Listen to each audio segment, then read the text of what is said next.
Gloire à Dieu. Amen. C'est avec joie que nous nous retrouvons avec vous pour cette mission d'enseignement autour de la parole de Dieu. Je disais à mon frère Jean-Michel Lozano que je n'aime pas les premières réunions. On va toujours commencer par la deuxième. Parce que nous sommes partis de la maison ce matin à 9h moins le quart pour arriver en gare de Nîmes à 17h30. Alors les idées ne sont pas très claires après des heures de voyage, mais je vous demande toute votre indulgence pour cette soirée. Cela dit, nous vous saluons chaleureusement dans le nom de Jésus. Nous disons que le Seigneur bénisse pour nous la lecture et la méditation de la parole de Dieu. Nous allons, si vous le voulez bien, nous recueillir encore une fois et demander au Seigneur sa grâce pour que nous retenions dans nos cœurs ce que le Saint-Esprit nous enseigne. Nous te bénissons, notre bon Père céleste, pour le privilège que nous avons de nous rassembler librement devant ta face. Nous pensons ce soir à ceux qui sont emprisonnés, maltraités, torturés, mis à mort à cause du nom de Jésus. Donne-leur la force de tenir. Amen. Et de tenir jusqu'au bout. Te prions pour leur famille. Seigneur, ta grâce est capable de soutenir chacun des tiens. Donne-nous, à nous qui avons le privilège de nous rassembler librement, de profiter au maximum de cette soirée. Garde-nous du vagabondage d'esprit. Garde-nous de l'indiscipline, de l'indifférence, de la légèreté, de la superficialité. Alléluia. Seigneur, je crois avec ta parole qu'il y a des choses que l'œil n'a pas vues, que l'oreille n'a pas entendues, qui ne sont pas montées au cœur de l'homme, mais des choses que tu as préparées pour ceux qui t'aiment. Il y a des choses que tu révèles par l'Esprit, parce que l'Esprit sonde de tout, même les profondeurs de Dieu. Je réclame sur nous tous cette onction surnaturelle de l'Esprit qui nous plonge tout au long de cette mission dans les profondeurs de Dieu. Que nous soyons imprégnés de ta majesté, de ta beauté, de ta sainteté, de ta gloire. Que nous ne sortions pas indemnes de ces réunions, mais marqués par l'Esprit et la parole de Dieu. Nous te remercions de ce que tu vas faire dans le nom de Jésus. Amen. Amen. Nous allons ouvrir notre Bible pour ceux qui l'ont avec eux dans le livre du Lévitique. Ce n'est pas un livre facile pour les croyants. Nous lisons au chapitre 11 du Lévitique, verset 1er. L'Éternel parla à Moïse et à Aaron et leur dit: Parlez aux enfants d'Israël et dites: Voici les animaux dont vous mangerez parmi toutes les bêtes qui sont sur la terre. Vous mangerez de tout animal qui a la corne fendue, le pied fourchu et qui rumine. Mais vous ne mangerez pas de ceux qui ruminent seulement, ou qui ont la corne fendue seulement. Ainsi, vous ne mangerez pas le chameau qui rumine, mais qui n'a pas la corne fendue. Vous le regarderez comme impur.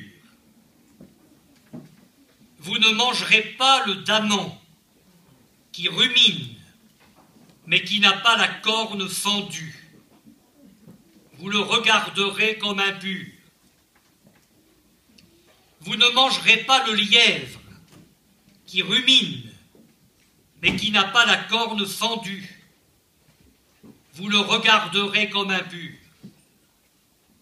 Vous ne mangerez pas le porc qui a la corne fendue et le pied fourchu, mais qui ne rumine pas.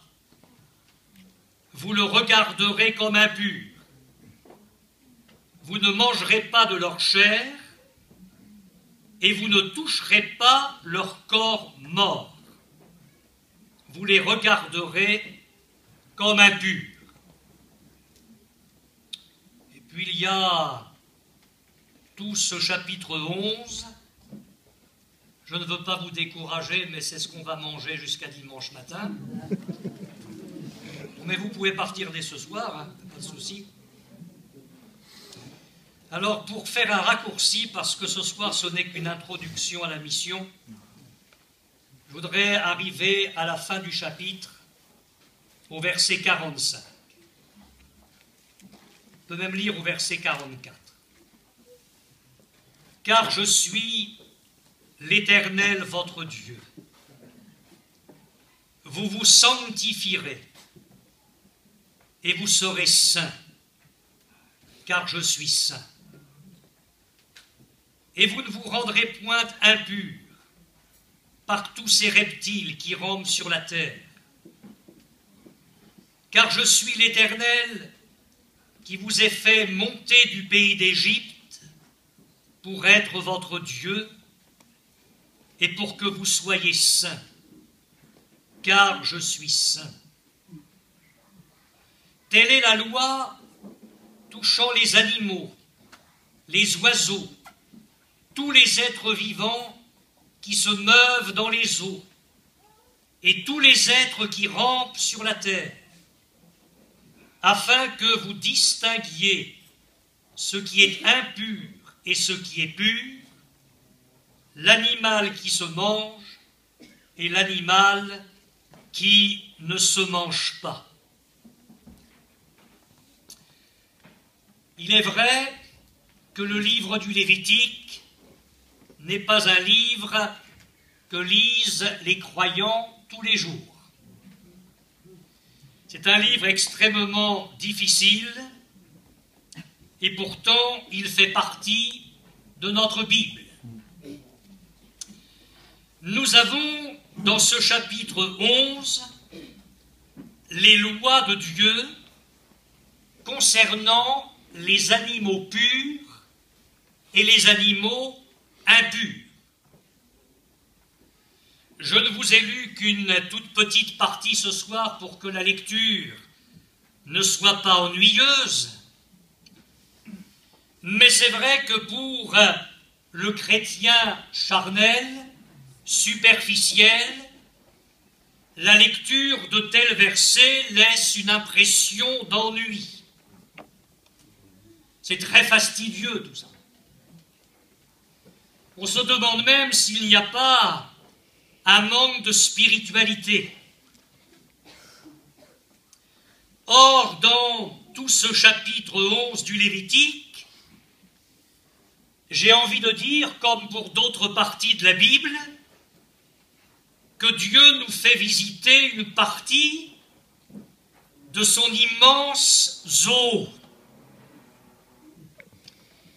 Pourquoi Dieu, qui veut nous conduire dans de grandes richesses spirituelles, passe le temps à nous dresser ici pour Israël toute une liste d'animaux purs et impurs. On peut se dire, mais enfin, qu'est-ce que cela peut apporter à ma vie, à moi qui ne suis pas juif, qui ne suis pas sous l'ancienne alliance, mais qui vis ma vie chrétienne sous la grâce qui est en Jésus-Christ. J'ai lu ce texte dans le livre de Job. Il est dit, interroge les bêtes, elles t'instruiront. Les oiseaux du ciel, ils te l'apprendront. Parle à la terre, elle t'instruira.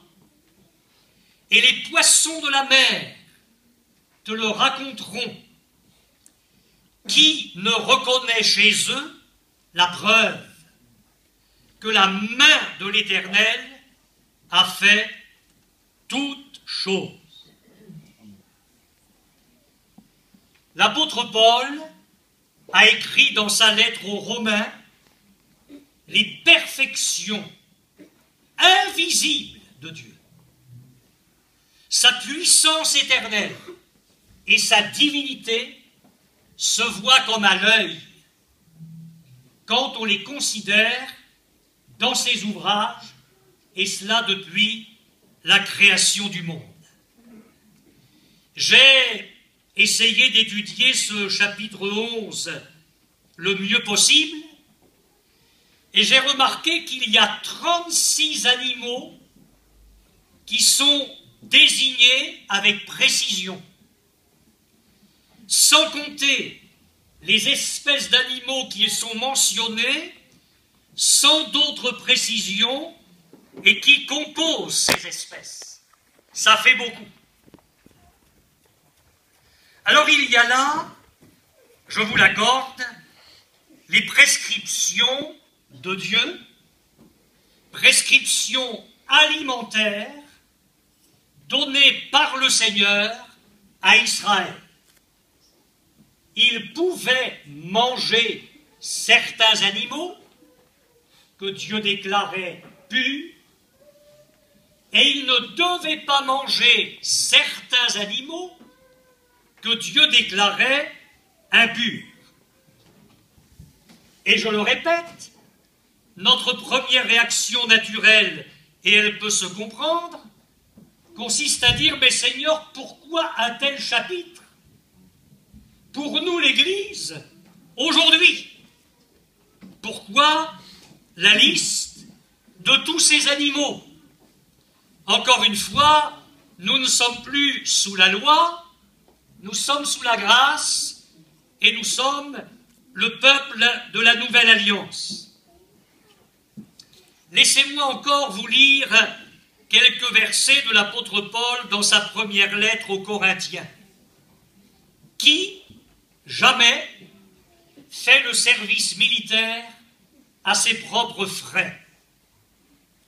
Qui est-ce qui plante une vigne et n'en mange pas le fruit? Qui est-ce qui fait paître un troupeau et ne se nourrit pas du lait du troupeau? Ces choses que je dis, n'existent-elles que dans les usages des hommes? La loi ne les dit-elle pas aussi? Car il est écrit dans la loi de Moïse, et notez bien que Paul s'adresse ici à des chrétiens qui sont sous la grâce, et Paul dit, il est écrit dans la loi de Moïse, donc dans l'ancienne alliance, tu n'emmuselleras point le bœuf quand il foule le grain. Et Paul pose la question, Dieu se met-il en peine des bœufs? Ou parle-t-il uniquement à cause de nous? Oui, c'est à cause de nous qu'il a été écrit que celui qui laboure doit labourer avec espérance, et celui qui foule le grain, fouler avec l'espérance d'y avoir part. Si nous avons semé parmi vous les biens spirituels, est-ce une grosse affaire si nous moissonnons vos biens temporels? Quand Paul cite la loi, tu n'emmuselleras pas le bœuf quand il foule le grain, il traite d'un sujet dont je me garderai bien de parler parmi le peuple tzigane ce soir. Mais il parle d'un sujet bien précis. Paul ne dit pas que Dieu a parlé des bœufs pour parler des bœufs. Il dit que Dieu a écrit ces choses, non pas pour les bœufs, mais pour nous. Ces choses ont été écrites pour nous. Alors permettez-moi tout de suite d'aller un petit peu plus loin. Vous pensez bien que Dieu n'a pas parlé du porc pour parler du porc, du lièvre pour parler du lièvre, du chameau pour parler du chameau, du daman pour parler du daman. Ces choses ont été écrites pour nous. Chrétien Tzigan de Tarascon en septembre 2014. Est-ce que vous le croyez? Oui. Ouais. D'ailleurs, si vous faites un tout petit survol de l'écriture, mais ça va être un tout petit survol très incomplet, nous sommes habitués à ça. Nous sommes habitués à ça. Il pleure et il dit « Jérusalem, Jérusalem, qui tue les prophètes et qui lapide ceux qui te sont envoyés. Combien de fois ai-je voulu rassembler tes enfants comme une poule rassemble ses poussins sous ses ailes, et vous ne l'avez pas voulu. » Il a parlé de la poule? Pour parler de la poule? Des poussins pour parler des poussins? Mais il parlait de lui et de nous. Excusez-moi, mais je prends son image, la poule c'est lui. Les poussins c'est nous. Et le désir du Seigneur, dans sa sollicitude, dans sa tendresse, dans son amour, dans ses desseins bienveillants, c'est de nous rassembler sous ses ailes, de prendre soin de nous. Il l'a vu au ciel et il en a pleuré. L'agneau, au milieu du trône, il était là et il a dit, on a dit de lui, le lion de la tribu de Juda a vaincu. Il n'est pas un lion. Pourquoi est-ce que la Bible parle du lion? Mais pas pour parler du lion, pour nous faire comprendre qui est Jésus. Le lion de la tribu de Juda. Mais quand il va s'agir de la croix, voici l'agneau de Dieu qui ôte le péché du monde. Quand il s'agit de ta vie, avant que tu connaisses le Seigneur, mais l'Évangile parle de la brebis perdue. Il ne parle pas de la brebis pour parler de la brebis, il parle de ta vie. La brebis au fond du ravin, blessée, qui est là peut-être en train de mourir si personne ne vient à son secours, mais c'était ta vie, la brebis perdue. Et son troupeau tout entier, il a quand même dit, mes brebis entendent ma voix, je les connais, elles me suivent. Et quand il a parlé de notre ennemi, il a dit, le mercenaire qui n'est pas le berger voit venir le loup. Et le loup les ravit et les disperse. Pas parler du loup pour parler du loup. Il a parlé du loup pour se faire comprendre ce qu'est le diable dans ta vie. Et à quel point nous devons être sur nos gardes. Soyez simples comme des colombes, prudents comme des serpents. Mais je vous tiendrai jusqu'à minuit comme ça. Il n'a pas parlé des animaux pour parler des animaux. Il a parlé à cause de nous. Et vous commencez à sentir que vous aurez raison de venir demain, samedi et dimanche. Parce que dans ce chapitre 11 du Lévitique, il y a des choses extraordinaires pour ta vie et pour ma vie. Quelle est la préoccupation du Seigneur quand il parle de cette liste d'animaux purs et impurs? Eh bien, je relis la fin du chapitre. Je suis l'Éternel, qui vous ai fait monter du pays d'Égypte pour être votre Dieu et pour que vous soyez saints, car je suis saint. Telle est la loi touchant les animaux, les oiseaux, tous les êtres vivants qui se meuvent dans les eaux et tous les êtres qui rampent sur la terre, afin que vous distinguiez ce qui est impur et ce qui est pur, l'animal qui se mange et l'animal qui ne se mange pas. Comment débute le chapitre 11 qui nous préoccupe? l'Éternel parla. Nous avons affaire dans ce chapitre 11 à la parole de Dieu. L'Éternel parla. Qui sommes-nous pour dire « Oh, ces animaux, ça ne m'intéresse pas, je tourne la page ». C'est la parole de Dieu. Et je sais que toute l'Écriture est inspirée de Dieu. Elle a été soufflée hors de Dieu pour corriger, pour instruire, enseigner, convaincre, afin que l'homme de Dieu soit accompli et propre à toute bonne œuvre.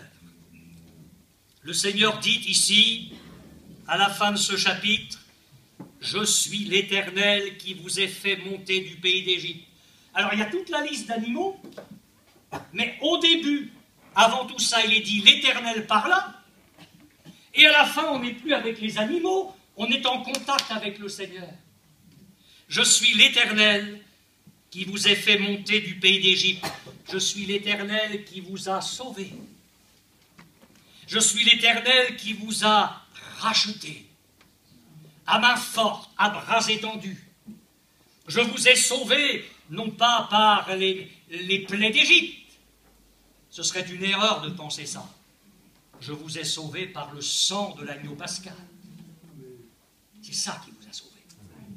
Je l'ai tiré de la servitude, de la maison de l'esclavage.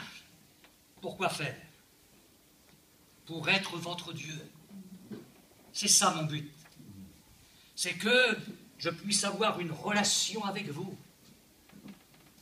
Et que vous soyez saints. C'est-à-dire que vous ayez une relation avec moi.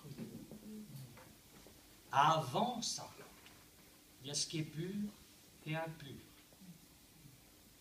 Il y a ce que tu vas pouvoir toucher, ce avec quoi tu vas pouvoir avoir une communion, et il y a ce avec quoi tu vas devoir te démarquer, ce que tu vas devoir fuir de toutes tes forces. Et c'est dans la mesure où tu vas marcher sur ce chemin-là que je vais pouvoir, moi l'Éternel, communier avec toi. Et toi, tu vas pouvoir communier avec moi. Voyez-vous, c'est plus important que ce petit zoo de Dieu que nous pensions être au départ. Il est question de sainteté divine. Il est question du but pour lequel le Seigneur nous a rachetés. Et puis Dieu dit, à la fin de ce chapitre, « Afin que vous distinguiez ce qui est impur et ce qui est pur, l'animal qui se mange et l'animal qui ne se mange pas. » Dieu attend de son peuple qu'il soit capable de faire des distinctions, qu'il ait du discernement, qu'il ait un jugement saint, qu'il ait des repères, et qu'il sache, dans le temps où il se trouvait, ce qui était impur, ce qui était pur, ce qui était saint, ce qui était profane, ce que Dieu acceptait, ce que Dieu rejetait. Je lis un petit peu plus loin dans le Lévitique, j'indique les références pour ceux qui ont leur Bible et qui veulent suivre, au chapitre 20, verset 25, vous observerez la distinction entre les animaux purs et impurs, entre les oiseaux purs et impurs, afin de ne pas rendre vos personnes abominables par des animaux, par des oiseaux, par tous les reptiles de la terre, que je vous ai appris à distinguer comme impurs. Vous serez saints pour moi. C'est pour moi. Vous serez saints pour moi, car je suis saint, moi l'Éternel, je vous ai séparés des peuples, afin que vous soyez à moi. J'ai lu aussi, je crois que c'est bien de revenir à la parole de Dieu ce soir, au chapitre 10, verset 10, que vous puissiez distinguer ce qui est saint de ce qui est profane, ce qui est impur de ce qui est pur. Mais il n'y a pas que ces textes. J'ai lu dans le livre du prophète Ézéchiel, au chapitre 44, verset 15, les sacrificateurs, les Lévites, fils de Tsadok, qui ont fait le service de mon sanctuaire, quand les enfants d'Israël s'égaraient loin de moi, Dieu dit à propos de ces sacrificateurs, au verset 23, « Ils enseigneront à mon peuple à distinguer ce qui est saint de ce qui est profane, ils lui feront connaître la différence entre ce qui est impur et ce qui est pur. » Je me parle à moi-même et je me permets d'encourager mes frères dans le ministère. Plus que jamais aujourd'hui, nos églises ont besoin d'une prédication, d'un enseignement qui va apprendre au peuple à avoir des repères. Nous sommes fatigués du folklore, fatigués des réunions olé olé, qui font mousser ce qu'il y a de psychique, je vais aller plus loin, de sensuel dans le peuple de Dieu, dans sa chair. Le peuple de Dieu a besoin, même s'il ne s'en rend pas compte, mais le peuple de Dieu, dans ces temps de troubles, de confusion, il a besoin de repères. Et les sacrificateurs de la nouvelle alliance dont le Seigneur a besoin, ce sont des hommes qui vont enseigner au peuple à avoir des repères, qui vont prêcher un message qui va ancrer le peuple de Dieu dans la sainteté. Le reste, excusez-moi, on n'en a que faire. Il faut que le peuple de Dieu soit pris par le Saint-Esprit et la parole de Dieu et qu'il soit baptisé dans le Christ Jésus. Je ne parle pas du baptême d'eau, je parle d'une immersion spirituelle fondée, enracinée dans le Christ. C'est ce dont tu as besoin. Et c'est ce dont j'ai besoin par la grâce de Dieu. Seulement, au temps d'Ézéchiel, c'était pas tout à fait ça. Je vous lis maintenant au chapitre 22 de son livre, verset 23. « La parole de l'Éternel me fut adressée en ces mots. Fils de l'homme, dis à Jérusalem, tu es une terre qui n'est pas purifiée, qui n'est pas arrosée de pluie au jour de la colère. Ses prophètes conspirent dans son sein. Comme des lions rugissants qui déchirent leur proie, ils dévorent les âmes, ils s'emparent des richesses et des choses précieuses, ils multiplient les veuves au milieu d'elles. Ces sacrificateurs violent ma loi et profanent mes sanctuaires. Ils ne distinguent pas ce qui est saint de ce qui est profane et ils ne font pas connaître la différence entre ce qui est impur et ce qui est pur. Alors j'ai envie de dire, Seigneur, comprenez ce que je vais dire, redonne-nous une loi qui fixe dans nos vies les vrais repères, qui va nous tracer le chemin, qui va nous mener vers la sainteté. Je n'aborderai pas ce soir, même pas le début du chapitre que j'ai lu, ce sera pour demain après-midi. Permettez-moi de poursuivre simplement dans cette introduction. Vous pourrez me dire, oui, mais tout ça, c'est bien beau, mais c'est l'Ancien Testament. Que dit le Seigneur aux chrétiens hébreux? Vous, qui depuis longtemps devriez être des maîtres, autrement dit capables d'enseigner les autres, vous avez encore besoin qu'on vous enseigne les premiers rudiments des oracles de Dieu. Autrement dit, vous n'avez pas grandi. Vous n'avez pas avancé dans la connaissance du Seigneur, vous les Hébreux. Vous avez encore besoin de lait, vous en êtes encore au lait. Vous ne pouvez pas absorber une nourriture solide. Et l'auteur de l'Épître aux Hébreux ajoute, la nourriture solide est pour les hommes faits, c'est-à-dire pour ceux qui sont arrivés à une maturité spirituelle, qui ont grandi avec le Seigneur.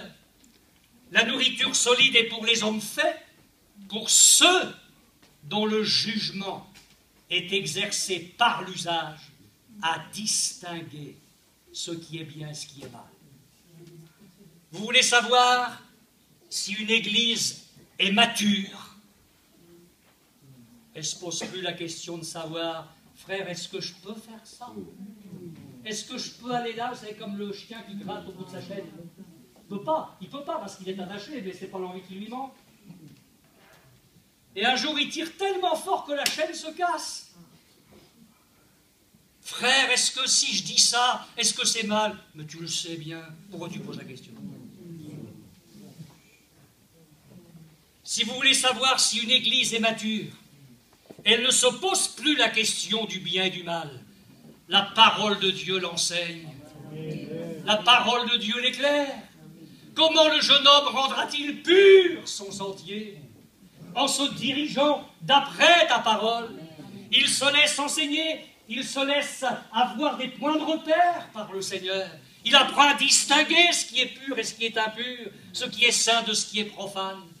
Et ça va plus loin, parce que quand on grandit avec le Seigneur, alors on découvre dans l'Épître aux Philippiens que notre amour peut augmenter en connaissance, en pleine intelligence, pour le discernement des choses les meilleures. On n'en est plus à essayer de savoir ce qui est bien, ce qui est mal. C'est clair pour tout, une fois pour toutes, on sait. On cherche ce qui est meilleur par rapport à ce qui est bien. Mais quand on prêche ça aux églises aujourd'hui, c'est comme si, je pense, on prêchait en français à des Français en chinois. Et pourtant, c'est la parole de Dieu.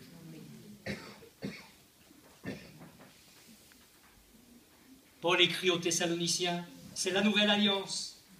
Examinez toutes choses. Examinez. Retenez ce qui est bon. Sous-entendu, il n'y a pas que de bonnes choses. Il faut avoir du discernement. Alors je sais bien que Paul écrit ça dans un contexte précis pour une chose très précise, mais on peut élargir la pensée. Dans toute ma vie chrétienne, je suis appelé à examiner toutes choses, à retenir ce qui est bon. Si c'est pas bon, je le sais, je le sens, la parole de Dieu m'éclaire, je le fuis. Et c'est comme ça qu'il va être mon Dieu. Et c'est comme ça que je vais être son enfant. C'est comme ça que nous allons être son peuple. Oui, je le répète, savoir discerner le bien du mal, c'est la marque de l'adulte spirituel. Quand le Seigneur s'est adressé au peuple d'Israël à propos des petits-enfants, il leur a dit, mais vos petits-enfants qui aujourd'hui ne savent pas encore discerner le bien du mal. C'est normal, un enfant, il ne sait pas. On a besoin de lui apprendre. Écoute, ça tu peux le faire, ça tu ne peux pas le faire. Pourquoi? C'est comme ça, ça c'est pas bien, ça c'est... Le petit. Mais on ne peut pas rester des petits toute notre vie, mes frères et sœurs. Je pense que nous avons grandi avec le Seigneur. Et alors, j'ai noté, parce que j'ai pris plein de notes, qu'à propos des animaux de la première liste, là, vous savez, le daman, le lièvre, c'est pour demain après-midi, Dieu parle 5 fois du mot impur. Vous le regarderez comme impur, vous le regarderez comme impur. Ce sera impur. C'est pur ou impur? Il n'y a pas une zone neutre. Il n'y a pas de milieu. Vous avez remarqué dans l'Évangile, c'est toujours comme ça. La vie, la mort. Le ciel, l'enfer. La sainteté, le péché. La vérité, le mensonge. Le Père céleste, le Père du mensonge. La lumière, les ténèbres. Le bien, le mal. C'est toujours comme ça. Il n'y a pas de zone neutre. Autrement dit, ce chapitre 11 va me donner des points de repère tels qu'à la fin de la mission, et c'est franchement mon souhait le plus fort, le plus cher, que chacun de nous remettions notre vie, notre foyer, notre ministère au pied du Seigneur. Et que nous lui disions, Seigneur, je veux vivre à fond. Amen. Pour toi. Alléluia. Je comprends qu'il n'y a pas de zone neutre dans ce chapitre, comme dans toute la Bible. C'est l'un ou l'autre. C'est l'un ou l'autre, mon frère, ma soeur. Les tièdes, il va les vomir. C'est la dernière église de l'Apocalypse. Tiède, c'est ni froid ni chaud. C'est une zone neutre. Ces gens-là n'auront pas un strapontin au ciel. Il va les vomir. Ça fait réfléchir. Crois-moi, ça fait réfléchir. Où est-ce que j'en suis, moi qui vous prêche? Parce que je ne suis pas venu vous donner une leçon, je me mets dans le même panier que vous. Il va falloir que nous réfléchissions. Où est-ce que nous en sommes? Où est-ce que nous en sommes? C'est banal de le dire, et pourtant je vais le dire. Le monde, loin de Dieu, n'a plus de repères. Pourtant, quand on lit la Bible, Dieu a fait un homme et une femme, heureusement, on ne serait pas là. Mais vous remarquez, le monde n'a plus de repères dans ce domaine-là. Dès le premier chapitre de la Bible, le monde est en décalage avec Dieu, dès le premier chapitre. Le monde n'a plus de repères. Le monde n'a aucun discernement. Le monde est incapable de faire la distinction entre l'impureté et la pureté. Alors quand c'est nécessaire, Dieu envoie malgré lui, un prophète, un évangéliste qui va avoir une mission d'évangélisation avec 120 000 conversions et il n'est pas content. Jonas à Ninive. Je vous passe l'histoire que vous connaissez bien. Mais Dieu dit à la fin, parce qu'il règle ses comptes quand même avec l'évangéliste, le prophète, mais écoute, je n'aurai pas pitié d'une ville comme Ninive, une ville de 120 000 âmes qui ne savent pas distinguer la droite de la gauche. Je ne parle pas de Juppé et de François Hollande. Je parle de la droite et de la gauche au regard de Dieu. À Ninive, on ne savait plus. Vous imaginez un conducteur automobile qui ne sait plus ce qu'est la droite et la gauche? C'est un danger public. Il peut se tuer, il peut tuer sa femme, il peut tuer ses enfants, il peut tuer les autres. Vous imaginez ce qu'est un chrétien qui ne sait plus distinguer la droite de la gauche? Ce qu'est une église, un mouvement qui ne sait plus distinguer la droite de la gauche. Le peuple de Dieu qui s'éloigne du Seigneur. On aura l'occasion de nous laisser tenir en garde durant les jours qui viennent. Le peuple de Dieu qui s'éloigne du Seigneur n'a plus de repères. Après un long temps où Dieu a préparé les choses, il envoie le prophète Élie vers le peuple d'Israël. Et Dieu va, dans quelques heures, manifester sa gloire sur l'autel d'Élie. Mais avant, Élie va placer le peuple devant ses responsabilités. Si Baal est Dieu, allez après lui. Soyez logique.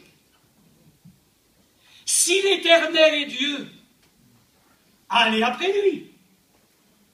Jusque à quand clocherez-vous des deux côtés? Le texte hébreu dit jusque à quand sauterez-vous de branche en branche? L'Église ne peut pas s'offrir ce luxe-là. C'est Baal ou c'est l'Éternel? Et c'est pas ça qui me fait le mal quand je lis le verset. C'est la fin du verset, une toute petite phrase. Et le peuple ne lui répondit rien. Parce qu'il boudait Élie. Parce que le peuple ne sait plus. Il ne sait plus si c'est Baal ou si c'est l'Éternel. Il vit tellement loin qu'il n'a plus de repères. Il n'a plus de repères. Il faudra que le feu redescende sur l'autel pour que le peuple tombe la face contre terre et dise c'est l'Éternel qui est Dieu, c'est l'Éternel qui est Dieu. J'exagère peut-être, je ne crois pas. Ça n'engage que moi, mais moi je vais vous le dire, ce que je crois. Le feu a besoin de redescendre sur nos églises. Le feu a besoin de redescendre sur ton foyer.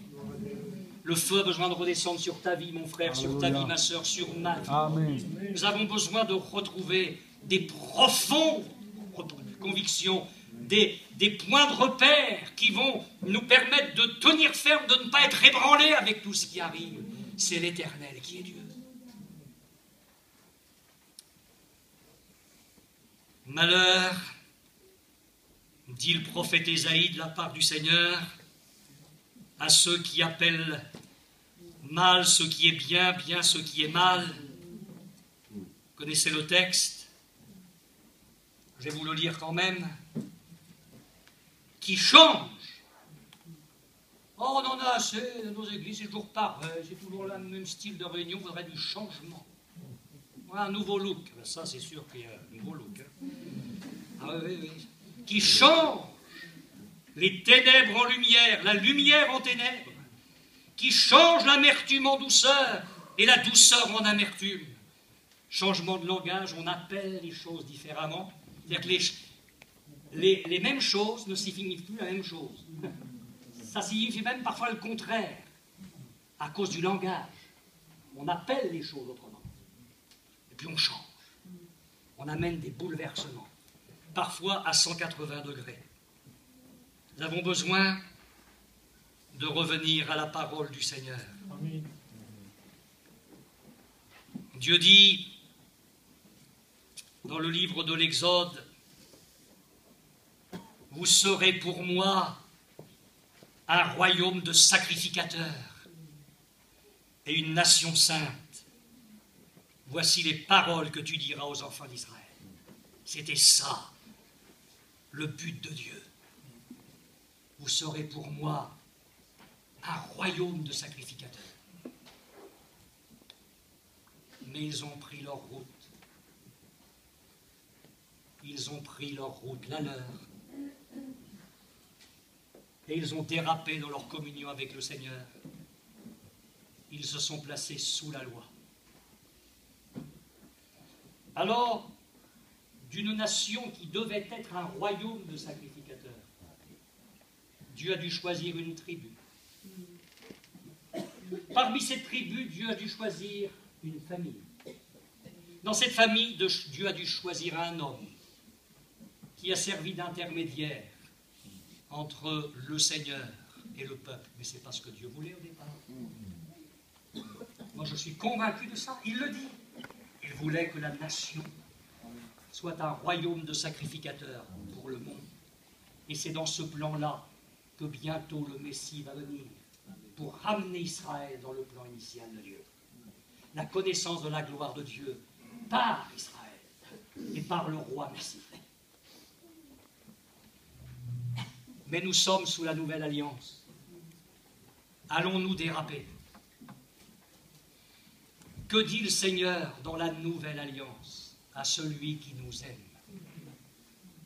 qui nous a délivrés de nos péchés par son sang et qui a fait de nous un royaume de sacrificateurs? Ce n'est pas une tribu parmi l'Église, ce n'est pas une famille ici et là. Le plan de Dieu, c'est que l'Église soit un royaume de sacrificateurs. Pierre dit, vous êtes une race élue, un sacerdoce royal, une nation sainte, un peuple acquis. Il dit un sacerdoce royal, autrement dit un royaume de sacrificateurs. Alors oui, du coup le Lévitique a quelque chose à me dire. Parce que le Lévitique, qu'est-ce que c'est ce livre-là? Le guide du sacrificateur. Et c'est ce qu'on va faire ensemble si vous le voulez bien, enfin, si vous revenez demain, je reviens, sinon je repars avec ma femme, ma bien-aimée. C'est ce qu'on va faire demain. On va aller là, dans le guide de la sacrificature. Seigneur, tu as fait de nous un royaume de sacrificateurs. Alors, qu'est-ce que tu as à nous dire? Il faut absolument qu'on soit pénétré de ça et qu'on puisse, par ta grâce, l'enseigner aux autres, être utile aux autres. Vous allez le voir, ça passe par le manger, le boire, le vêtement, la conduite, le langage, les loisirs, tout quoi. Apprendre à distinguer ce qui est impur et ce qui est pur, ce qui est saint et ce qui est profane. Enfin, pour vous donner envie de revenir, mais mes frères, avec tous ces animaux là, puis on en a eu qu'un petit peu, que ça veut dire tout ça? Évidemment, c'était les prescriptions alimentaires pour Israël. On n'est plus sous la loi. C'était l'ombre des choses à venir. Le corps, c'est-à-dire la réalité, est en Jésus-Christ. Mais comme on l'a dit tout à l'heure, la poule, les poussins, le lion de la tribu de Juda, l'agneau, etc., il y a des principes qui demeurent. C'est-à-dire que la description des animaux, c'est fini. Vous pouvez manger du porc, vous ne pêcherez pas. Ça, c'est fini, ça. Mais il y a derrière, ce que j'allais dire, ces images, des principes divins, des instructions qui sont encore valables aujourd'hui. Alors, si vous avez envie de lire le chapitre 11 du Lévitique cette nuit, je vous trace la piste. Ce qui est pur, les animaux purs dans le domaine matériel et physique, me parlent de la sainteté dans le domaine moral et spirituel. Et on va découvrir plein de choses. Ce qui est impur pour les animaux dans le domaine matériel et physique me parle du péché dans le domaine moral et spirituel. Et en fait, qu'est-ce qui faisait d'une manière générale dans ce chapitre qu'un animal était pur ou impur? Ce qui faisait d'un animal qu'il était pur, c'est qu'au fond, il procurait de la vigueur dans le domaine physique. Et ce qui va être à mes yeux, parce que c'est vrai aux yeux du Seigneur, quelque chose de pur et de saint, c'est quelque chose qui va communiquer de la vigueur à ma vie spirituelle. Alors j'anticipe un petit peu pour les réunions prochaines. Est-ce que ce que je lis procure de la vigueur spirituelle à mon âme? Est-ce que ce que je regarde procure de la vigueur spirituelle à mon âme? Est-ce que les amis que je choisis d'avoir déclenchent de la vigueur spirituelle dans ma vie? Mes loisirs, mes plaisirs, etc. Ce qui était considéré comme impur aux yeux du Seigneur, oh, cherchez pas loin, c'est facile, c'est ce qui engendrait la maladie et parfois la mort. Alors dans le domaine spirituel, ce qui est impur, c'est ce qui ne m'élève pas vers Dieu, c'est ce qui me tire vers le bas, c'est ce qui m'entraîne dans le péché, c'est ce qui déclenche en moi des pensées souillées, vicieuses, au lieu de pensées nobles et saintes et pures. Est-ce que le contact avec certaines choses me donne davantage l'esprit de prière? Ou est-ce qu'après ces choses-là, le contact avec ces choses-là, les gens, les endroits où je vais, est-ce que prier devient plus dur? Est-ce que je sens une culpabilité dans mon cœur devant le Seigneur? Est-ce que ce qui fait mon quotidien m'amène à aimer plus la Bible, à plonger mes regards avec avidité dans la parole de Dieu?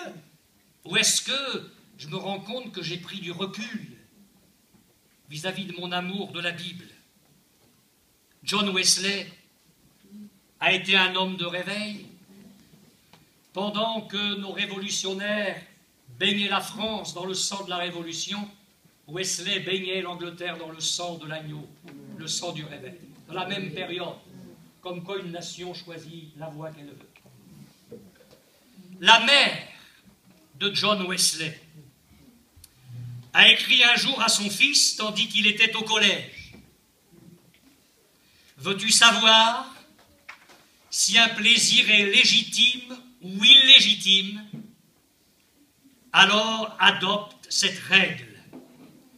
Tout ce qui affaiblit en soi la raison diminue la sensibilité de la conscience. Tout ce qui voile la présence de Dieu tout ce qui ôte leur attrait au bien spirituel, tout cela est péché. Il a dû s'en souvenir, puisque le réveil de Wesley a été un réveil de sainteté. Je n'irai pas plus loin ce soir, je vous dirai simplement ceci. Il nous faut, mon frère, ma sœur, une volonté brisée. J'ai fait plier ma volonté devant les paroles de ta bouche. Il nous faut un esprit humble pour reconnaître ce que nous sommes et l'état dans lequel nous sommes. Il ne faut pas tricher, il ne faut pas vivre d'illusions. Et puis il nous faut un œil simple. Vous verrez, on parlera du caméléon. Je pense que c'est pour dimanche ou samedi soir. Simplement vous dire ça. Le caméléon, c'est un drôle d'engin, ça. C'est un animal qui a les yeux indépendants l'un de l'autre. Il peut regarder dans deux directions en même temps. Il peut regarder par là et par là. Il y en a des caméléons dans nos églises. Hein. Ah oui, moi je vous le dis. Capable de regarder dans deux directions complètement opposées. Un peu Jésus, beaucoup le monde. Alors il nous faut un œil simple. C'est-à-dire un œil qui va regarder dans la même direction. Rejetant tout fardeau, le péché qui nous enveloppe si facilement, nous allons courir dans la carrière qui nous est ouverte, Amen. En ayant les regards sur Jésus, Alléluia. Celui qui fait naître en nous la foi et qui l'amène à la perfection. Amen. Amen. On va prier le Seigneur. Alléluia. Aide-nous, Seigneur, comme nous l'avons dit, avec une volonté brisée,